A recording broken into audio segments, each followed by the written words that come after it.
Chuck. Got some WD-40 that I'm going to use on with some Scotch-Brite.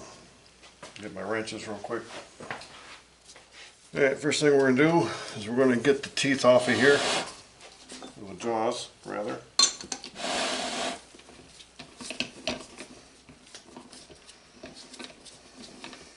I'm going to mark this just in case these are not marked.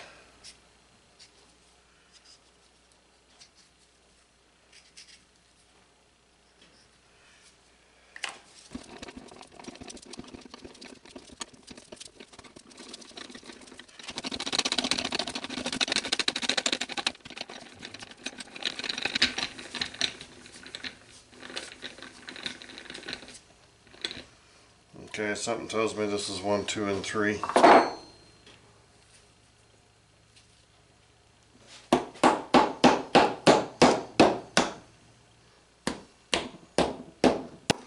Looks surprisingly good.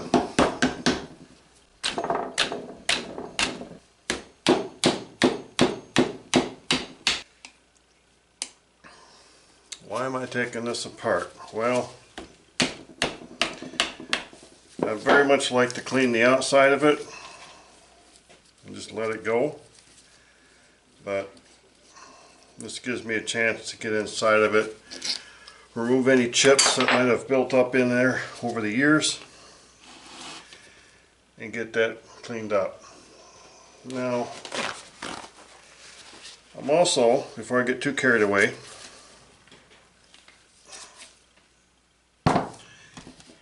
going to look to see if the back plate, right there, there's an alignment mark right there. It's just a line cut in there. Just make sure there's no other ones.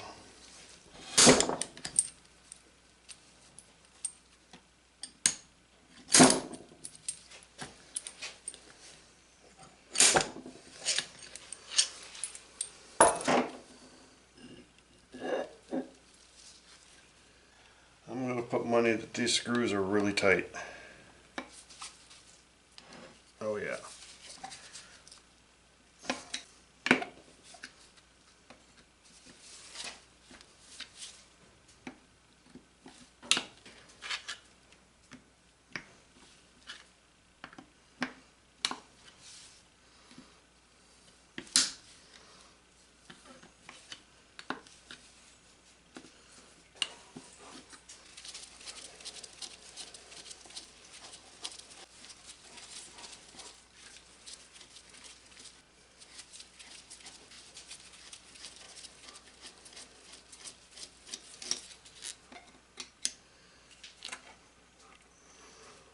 Okay, the outside screws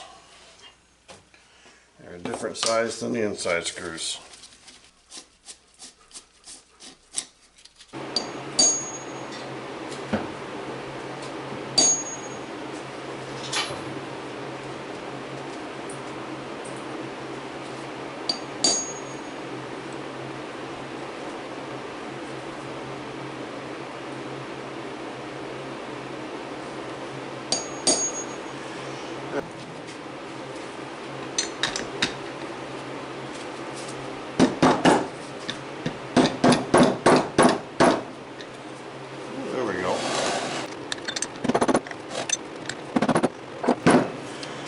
Giving it nice, easy taps. In fact, I think what I'll do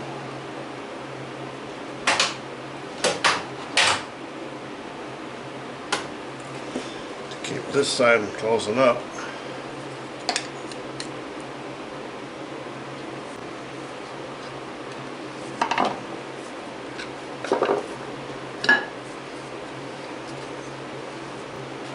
well, it looks good. There's no chips in there, considering its age.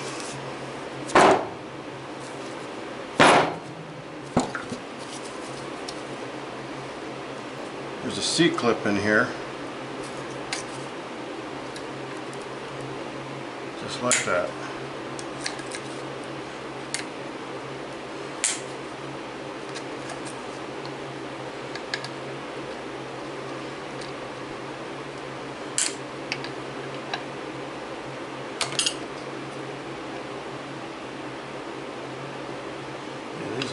surprisingly in good shape.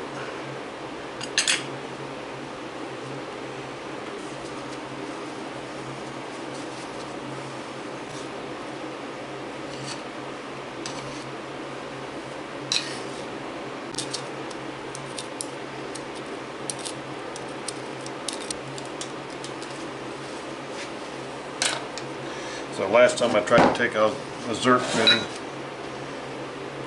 it was a press fit.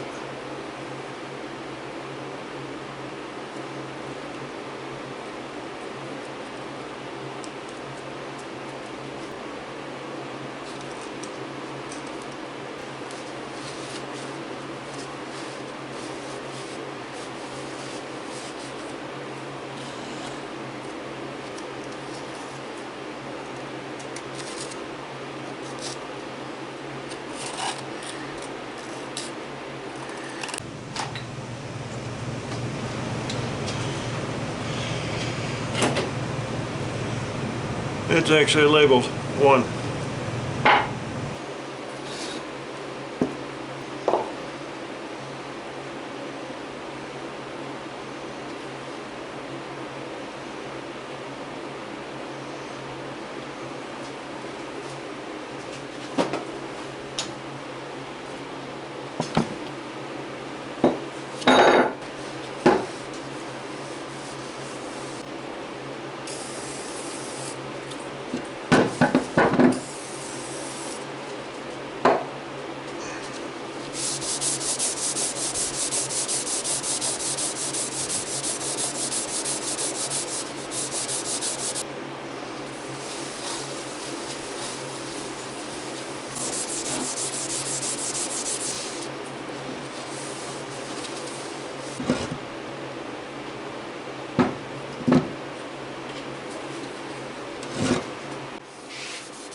Got this cleaned up.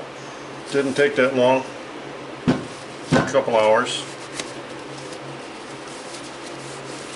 Just going through and making sure we've got no debris in there that shouldn't be. Make sure we're all dry.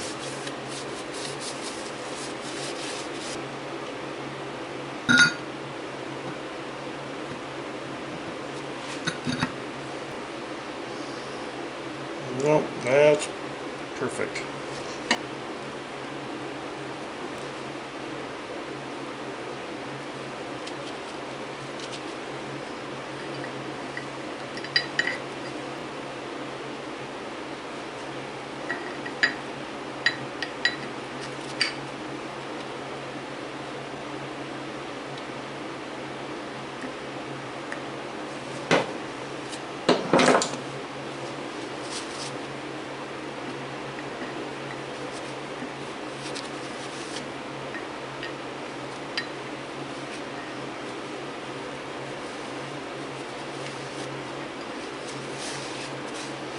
I don't want any grease on that face because that will cause mating issues.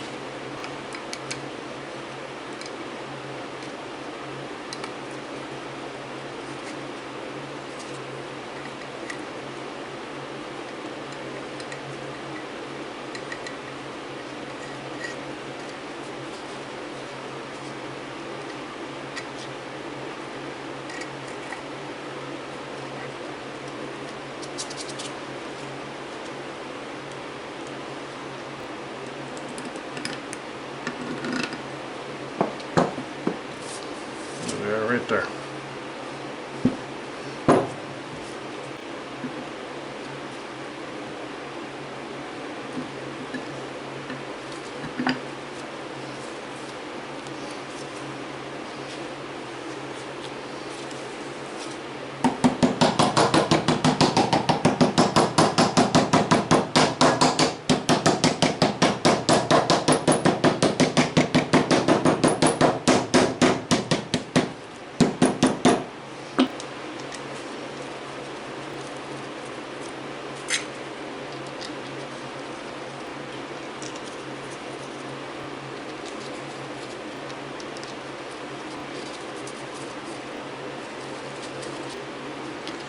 looks like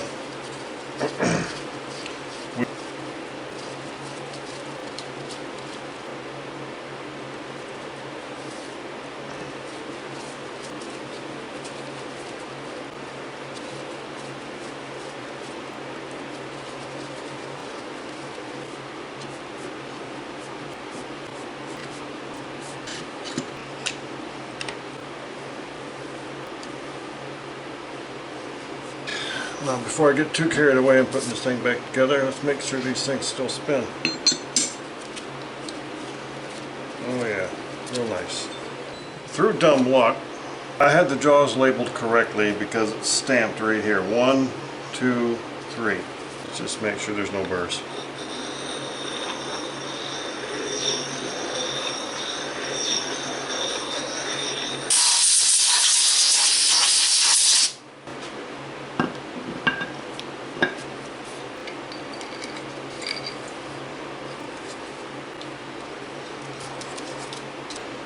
Got my Zerk fitting cleaned up. We'll put it in here. Purge the old grease. And then we'll go ahead and put it back in.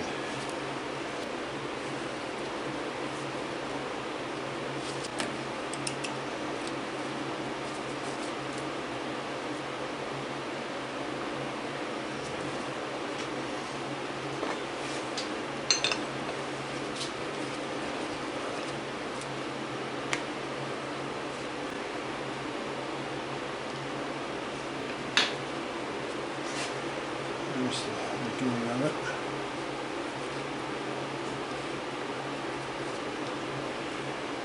There's 2.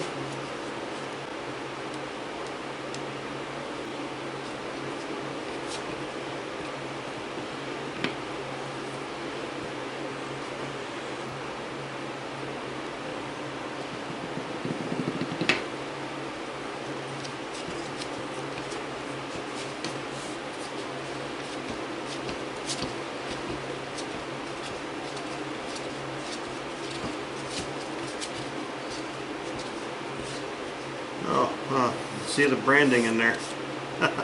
Couldn't see it before. Made in the United States of America, 8-inch Chuck. I can almost read the name.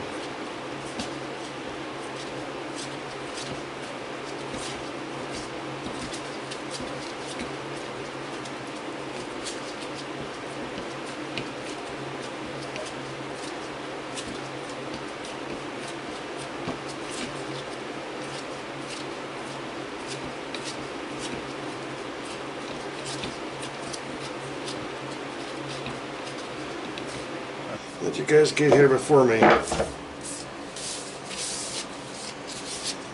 Okay, I'm going to lay this down, get me a rag, just to double check, make sure that's nice and clean.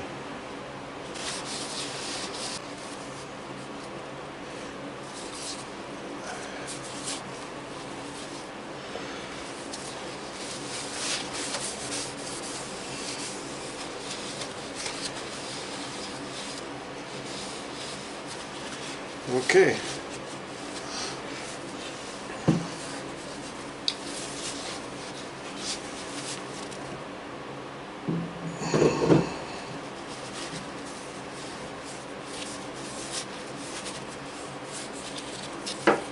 Look around. Make sure we don't spin.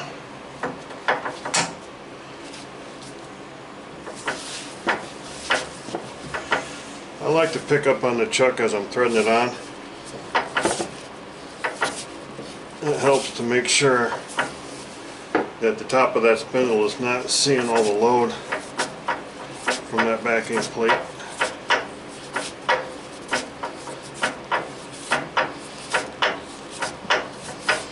Alright, be right back.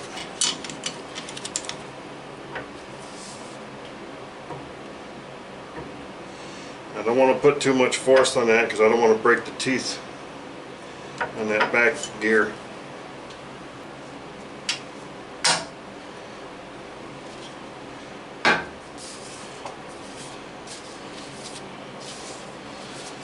Okay.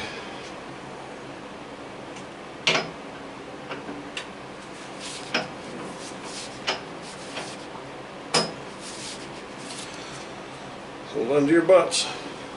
I'll stand over here.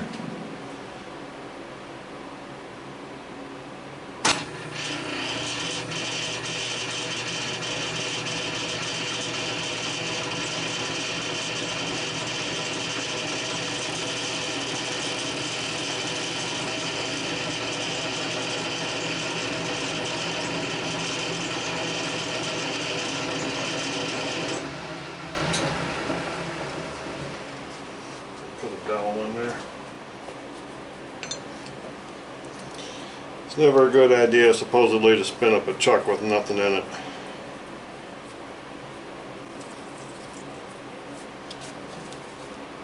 Now let's go our max speed here.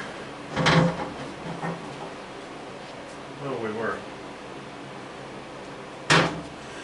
Alright, try it again.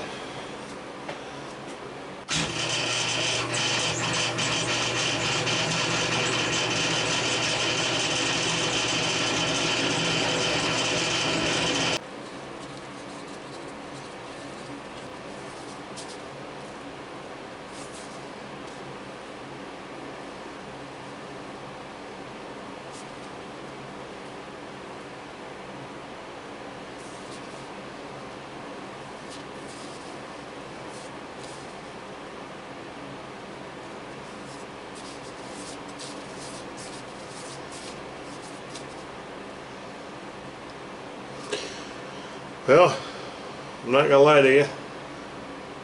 It's got 6 thou run out. I don't know if that's normal for these chucks or the age of these chucks, but that's what we got. Alright guys, this thing is officially done. I just gotta install my bracket down there and the cover over here, and it is done. We'll get it cleaned up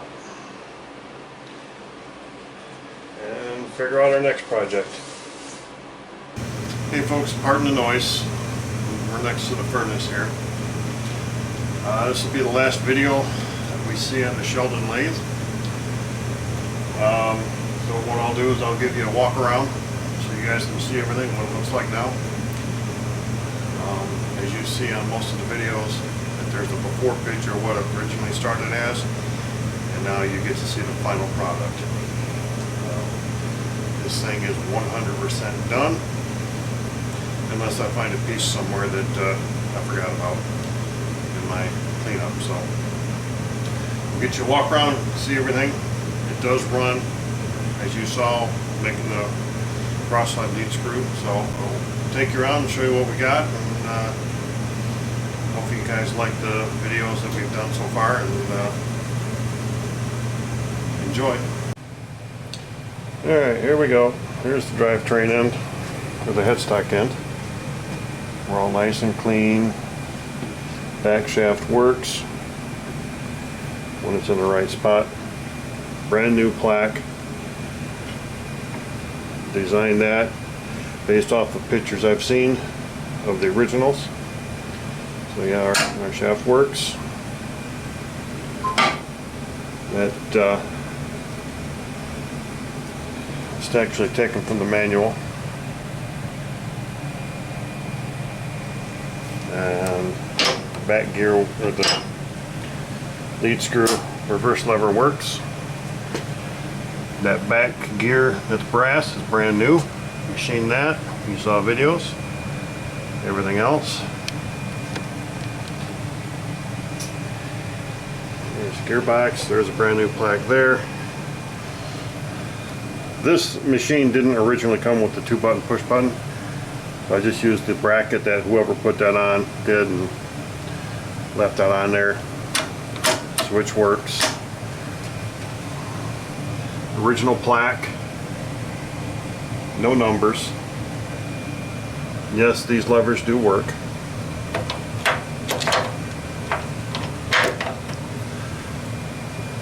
And here's inside the gearbox. So I shouldn't say gearbox, I should say drive system. Yeah, there's some grease slung around, which is par for the beast. Pardon my dog barking.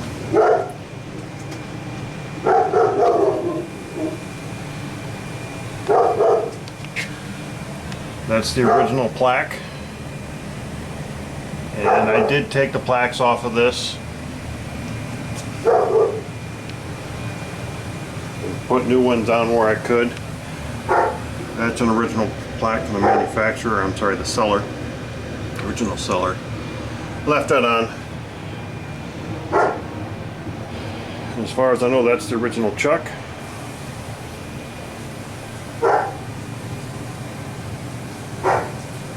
This is all original.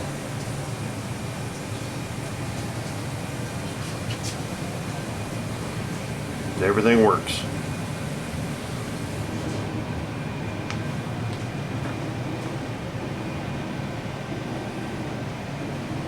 Got the taper attachment. I still got the screws that I'm seeing here. Apparently I gotta clean those up, put them in. Taper attachment, tailstock, everything works. I had to shim it. There's the 5C collet tube. That works because we used that on the shaft for the cross slide. And here's our back side. Sorry for the bouncing around. It annoys me when people are really bouncy with their videos. Don't want to make anybody sick. And yes, this works. I don't have the power cord on it, but as you can see, the socket's still there. Just needs to have the wire put in it. I'm probably not going to do that because I don't need it because of the lights overhead. But here it is from another view. I'm zoomed out as far as I can go.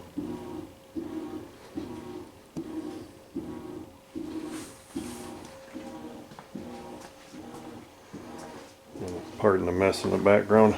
That's all going away. So here we are.